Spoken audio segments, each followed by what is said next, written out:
श्री सुखदेव जी कहने लगे, हे राजन,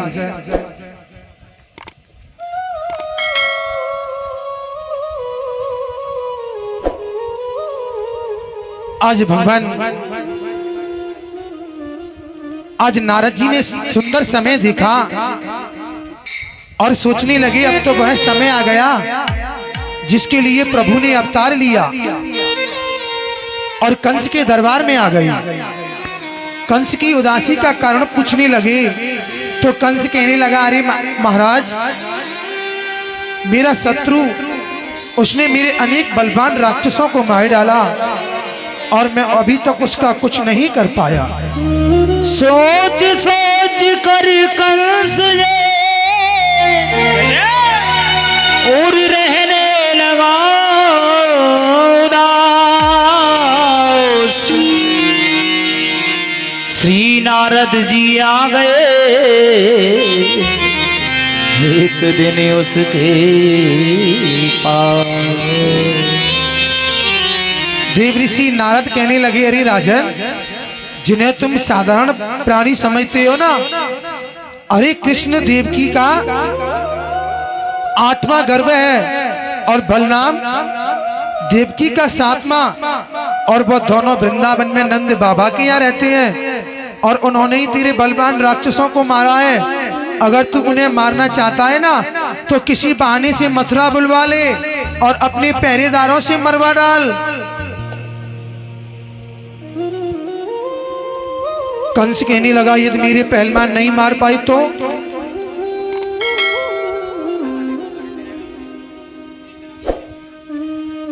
देव ऋषि नारद कहने लगे, नारायण नारायण, अरे मैं कैसे बताऊं कौन किसको मारेगा? मेरा काम तो तुझे सावधान करने का था, सो तुझे सावधान कर दिया, अब तेरी इच्छा हो तू वो कर। और ऐसा कह करके देव ऋषि नारद चले गए। महाराज, कंस के मन में नए नए विकल्प आने लगे, कृष्ण बलराम को बुला लूं या नहीं? यदि मेरे पहलवान नहीं मार पाए तो?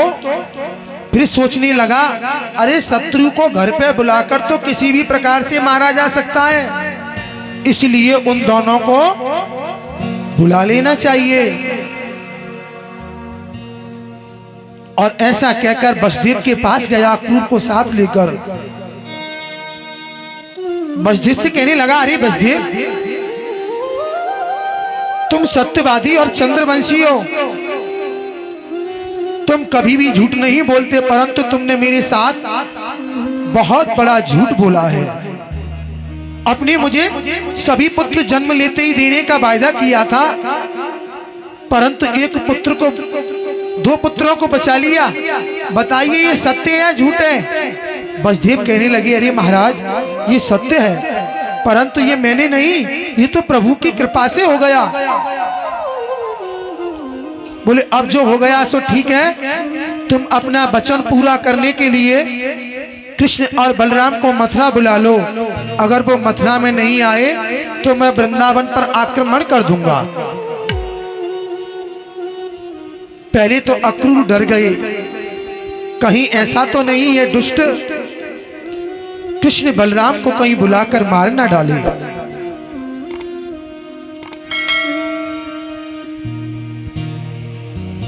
और फिर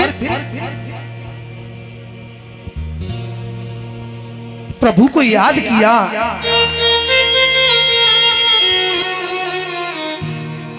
तो जान लिया अब वही समय आ गया जिसके लिए प्रभु ने अवतार लिया। और सर्वप्रथम मुझे दर्शन होंगे, मैं कृष्ण के दर्शन करूंगा, बलराम के दर्शन करूंगा। अति प्रसन्न होने लगे।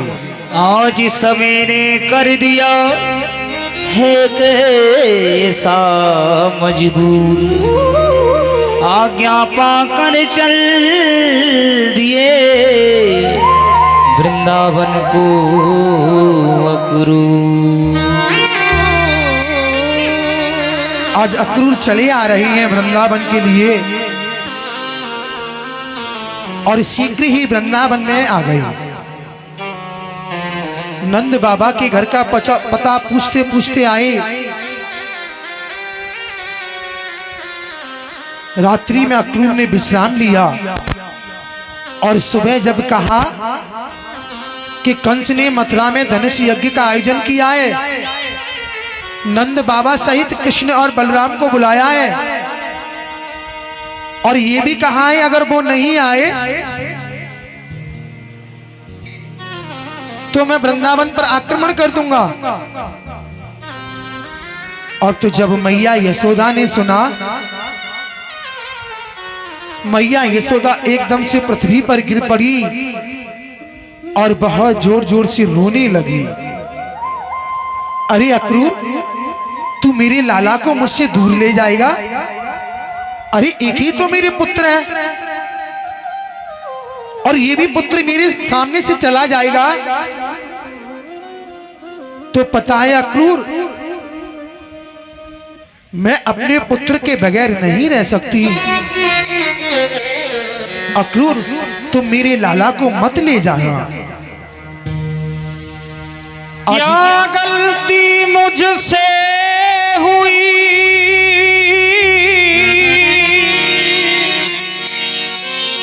चले गए घनश्याम, किस कारण से छोड़ के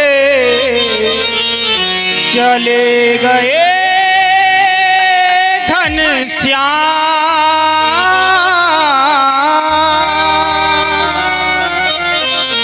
आज यशोदा बहुत जोर जोर से रोने लगी।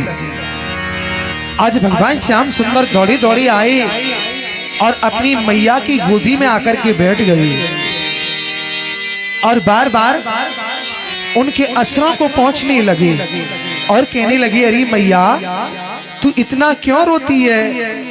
अरे देख, मुझे मेरे मामा ने ही तो बुलाया है। अरे आज जा रहा हूं, कल रहूंगा और परसों वापस आ जाऊंगा। परंतु यशोदा के नेत्रों से अश्रु बंद नहीं होते। प्रभु दौड़े दौड़े गायों के पास गए, गायों से लिपटने लगे, बछड़ों से लिपटने लगे, गायों के नेत्रों से अश्रु बहने लगे और सभी गाय और बछड़े भी रोने लगे।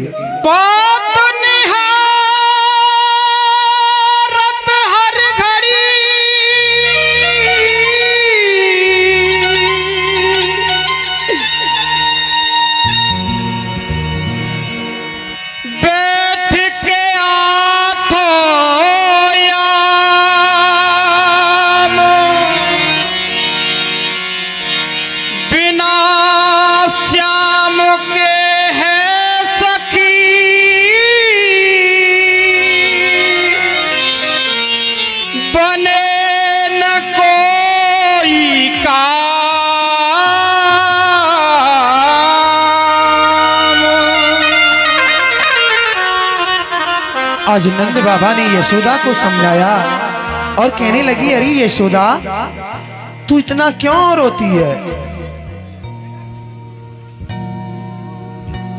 परंतु यशोदा के नेत्रों से अश्रु बंद नहीं होते। श्री सुखदेव जी कहने लगी, हे राजन, सभी गाय रोने लगी, सभी बछड़े रोने लगे और यशोदा के नेत्रों से तो अश्रु बंद ही नहीं होते।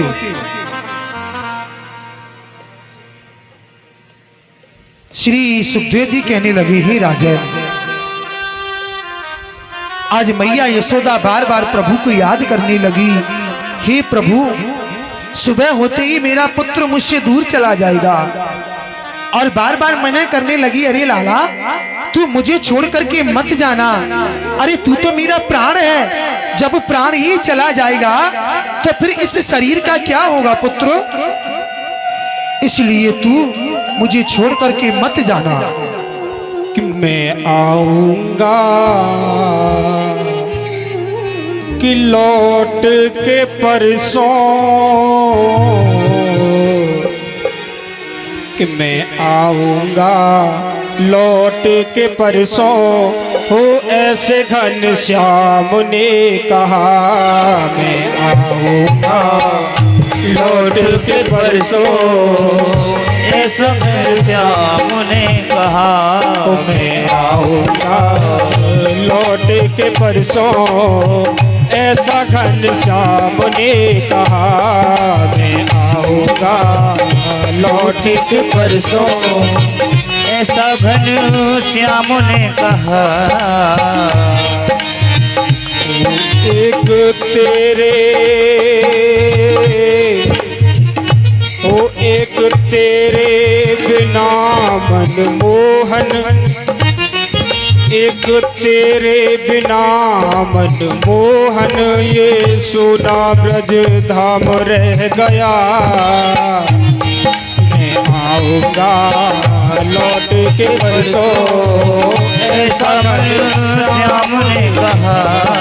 मैं आऊंगा।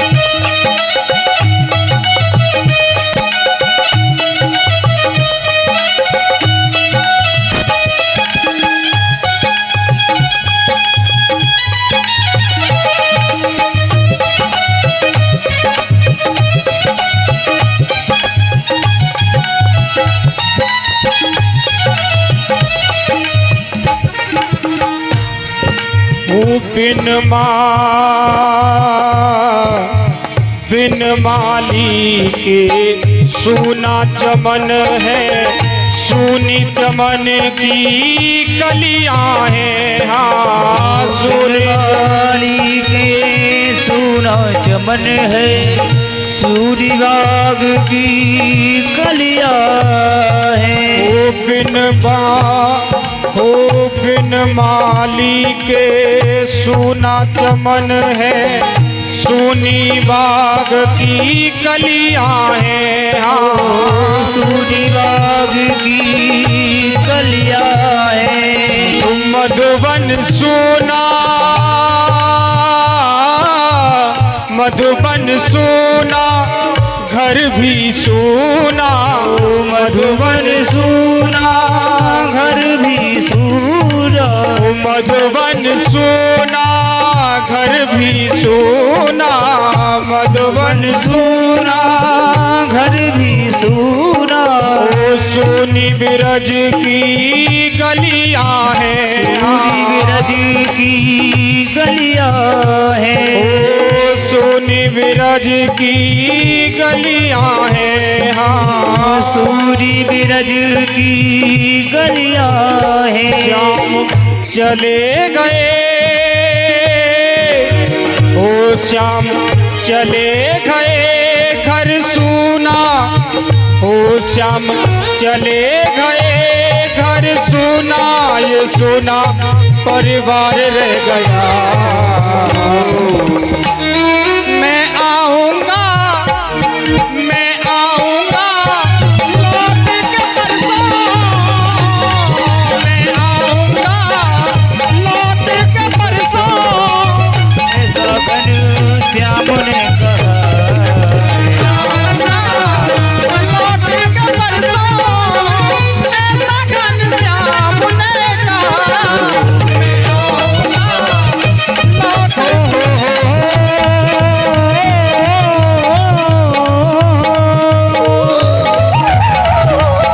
बरसों की कह के गए मनमोहन घनश्याम, वो आज तलक लौटे नहीं। ले गई बरस तमाम। मैं आऊंगा लौट के परसों ऐसा घनश्याम ने कहा। मैं आऊंगा बरसो ऐसा घनश्याम ने कहा। मैं आऊंगा।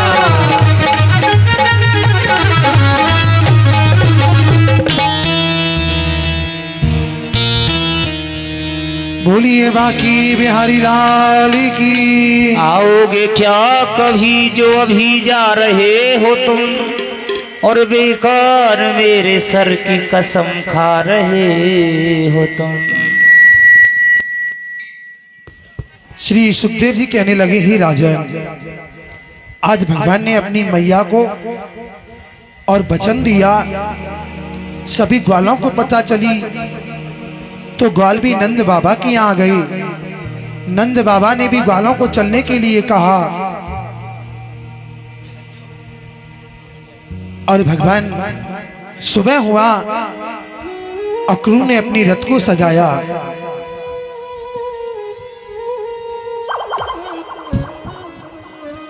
आज भगवान बैठने लगी रथ में, यशोदा आवाज लगाने लगी, अरे लाला तू मुझे छोड़ करके मत जा। परंतु प्रभु मैया की तरफ भी मुड़कर नहीं देखते। श्री सुखदेव जी कहने लगे, हे राजन, आज अक्रू ने रथ को सजाया, भगवान को बिठाला। मैया यशोदा बार बार कहने लगी, अरे लाला अब तो तू रुक जा। परंतु प्रभु ने पीछे मुड़ करके नहीं देखा। नंद बाबा ने भी अपने रथ को सजाया और सभी ग्वालों को बिठाला।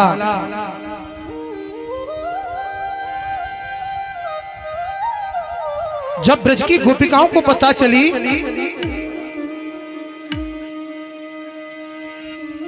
आज ब्रज की गोपिकाओं को पता चली तो सभी गोपिकाएं एकत्रित होकर के और भगवान के सन्मुख आ गई और कहने लगी, अरे कृष्ण तू हमें छोड़ करके जाता है ना, यदि तू हमें छोड़ करके जाना चाहता है तो इस रथ को तू हमारे ऊपर होके ले जा, हमारे प्राण निकल जाएंगे और फिर कोई भी गोपी तुझे नहीं रोकेगी। भगवान ने गोपिकाओं को आश्वासन दिया, री गोपिकाओं मैं आज जा रहा हूं, कल रहूंगा और परसों वापस आ जाऊंगा।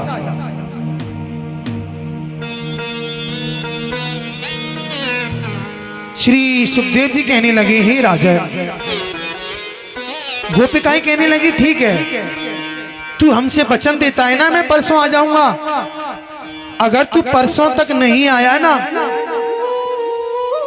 तो हम कोई भी गोपी अपने घर नहीं जाएगी और यहीं तेरे आने की राह निहारती रहेगी। क्योंकि हम जानते हैं तेरे को कन्हैया, तेरी बचपन की आदत हमसे छुपी नहीं है। तुम्हारा प्यार भी झूठा, तुम्हारी बात भी झूठी, पूरी तुम्हारे होठ भी झूठे, तुम्हारी बात भी झूठी, जफा झूठी वफा झूठी, सितम झूठा करम झूठा, कसम है सर से लेकर पाँव तक तू है सनम झूठा। आज रथ को आगे बढ़ाया, अक्रूर को डर सताने लगा तो भगवान ने रथ को रुकवाया। अक्रूर ने यमुना आचमन आज किया, स्नान किया और यमुना के तले में प्रभु ने अक्रूर को दर्शन दिए तो अक्रूर का मोह दूर हो गया। रथ को आगे बढ़ाया, मथुरा नगरी में आ गई प्रभु। आज जो भी भगवान के आने की खबर सुनता है बड़ा प्रसन्न होता है। कोई तो कहता है मेरा मित्र आ गया, कोई कहता है मेरा सखा आ गया, कोई कहता है कंस का काल आ गया, आ गया आ गया अब तो आ गया। जिसकी जैसी भावना थी ना प्रभु ने उसी रूप में उसे दर्शन दिए। और देखो मथुरा में श्यामा। कन्हैया जी के आने की खुशी कृष्ण भक्तों को अपना हाथ ऊपर करके तो बताएंगे। कन्हैया जी के आने की खुशी जिन भक्तों को हुई है तो हम देखना चाहते हैं। बाबा यहाँ की हमारी माता बहनों को खुशी ज्यादा हुई है कि हमारे देवता पुरुषों को ज्यादा खुशी हुई है। हम बोलेंगे हाथी घोड़ा पाल की और तुम पीछे से कहना जय कन्हैया लाल की। जिनकी आवाज ज्यादा आएगी हमारे ब्याजी महाराज निर्णय करेंगे कि जीत किसकी हुई है। अब देखेंगे कौन की मन ज्यादा द्वितीय है। पहली बार में हमारी बहन बेटियां, दूसरी बार हमारे देवता। देवता इनके नंबर पे कोई नहीं बोलेगा। अरे हाथी घोड़ा पाल की। अब देखना बाबा, अब पुरुष डिपार्टमेंट की बात है, कहीं कम मत पड़ जाना है ना, इज्जत की सवाल है, जोर से बोलना है। अरे हाथी घोड़ा पाल की कन्हैया लाल की। आवाज किसकी ज्यादा आई है? आवाज तो हमारी माता बहनों की आई, लेकिन ये हमारे देवता चीटिंग कर गए हैं। देखो माइक पे बोले, जोरदार ताली बजाते हुए सही बोलेंगे। अरे हाथी घोड़ा पाल की कन्हैया लाल की, जय कन्हैया लाल की। बोलो गोपाल आया आया गोपाल, आया आया गोपाल, बन के दुष्टों का काल, बन के दुष्टों का काल, सूर्य चारों तरफ छा गया। वो देखो वो देखो देखो मथुरा में श्याम आ गया। वो देखो मथुरा में श्याम आ गया। देखो मथुरा में श्याम आ गया। वो देखो मथुरा में श्याम आ गया। बोले कृष्ण कन्हैया लाल की जय हो।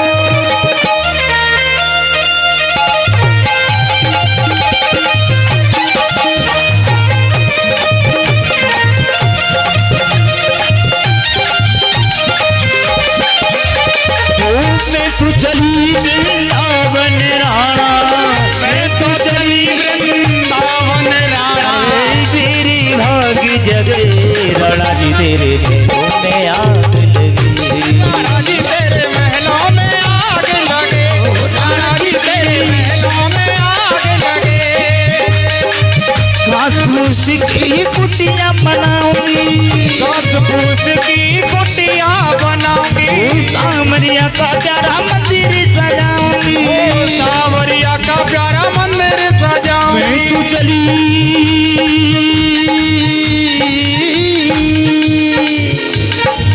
मैं तो चली वृंदावन राणा, मेरी मांग जगे तेरे महलों में आग लगी। राणा जी तेरे महलों में आग लगे। राणा जी तेरे महलों में आग लगे।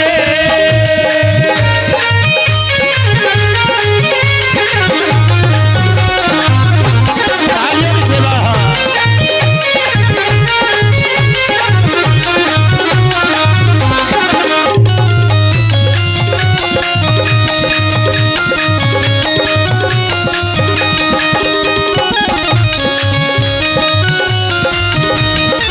राधे राधे श्याम जपूंगी। राधे राधे श्याम जपूंगी। राधे राधे श्याम जपूंगी। राधे राधे श्याम जपूंगी। ओ हरदम हरे का नाम जपूंगी। ओ हरदम हरे का नाम जपूंगी। चाहे गहरा चाहे गहरा दाग लगे, राणा जी तेरे महलों में आग लगे। महलों में आग लगे। राणा जी तेरे महलों में आग लगे।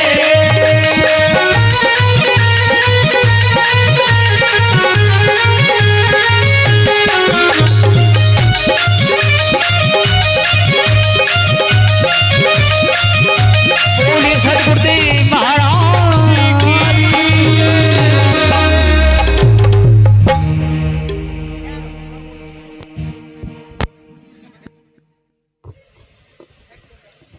बोलिए बांके बिहारी लाल की।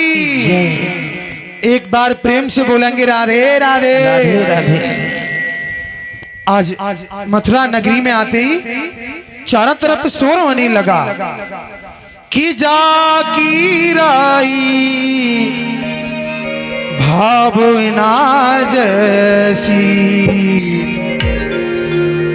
प्रभु मूरत देखी तेनु तैसी।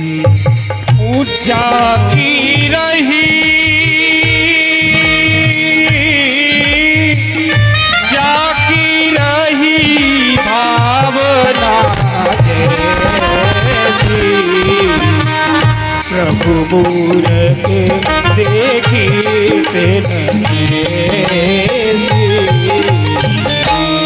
अब तो जिसकी जैसी भावना थी ना, प्रभु ने उसको उसी रूप में दर्शन दिए।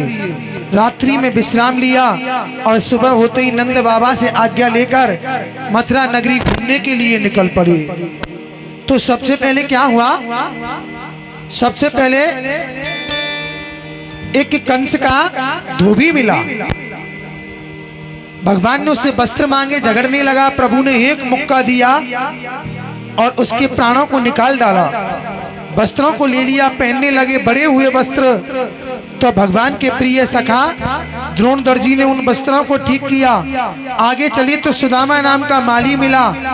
उसने भगवान को बहुत सुंदर सुंदर मालाएं पहनाई।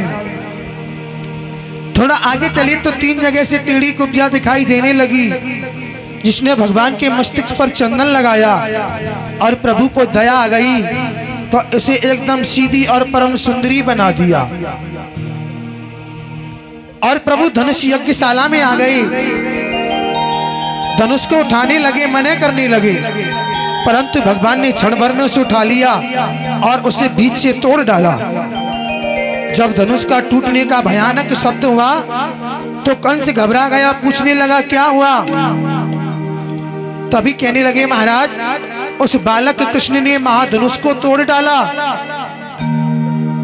तो कंस ने दरवाजे पर कुवलिया पीड़ नाम के हाथी को खड़ा कर दिया, मदरा पिला करके।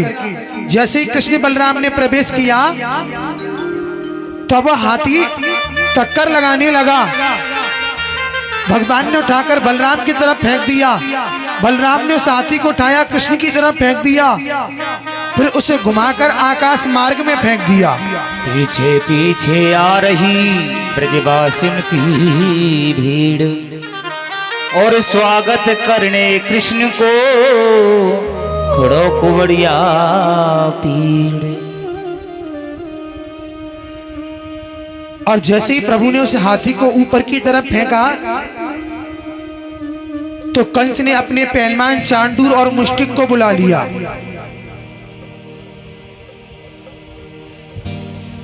आज भगवान कृष्ण ने चांडूर को पकड़ लिया, घमासान युद्ध होने लगा और मुष्टिक को बलराम ने और उन्हें धड़ाम से पृथ्वी पर पछाड़ डाला। तभी कंस घबरा गया, गद्दी छोड़कर भागने लगा। तभी प्रभु ने दौड़कर उसके बालों को पकड़ लिया और उसे खींचते हुए नीचे ले आए और उसके सीने पर बैठ गए प्रभु और एक जोर से मुक्का दिया, जिससे कंस की गोविंदाय नमो नमः। अच्छा कंस मर गया है, कंस के मरने का दुख किन को हुआ अपने अपने हाथों पर करें। लो जिन दुख कंस के मरे को कंसों का फूफा लगा दो तुम आओ।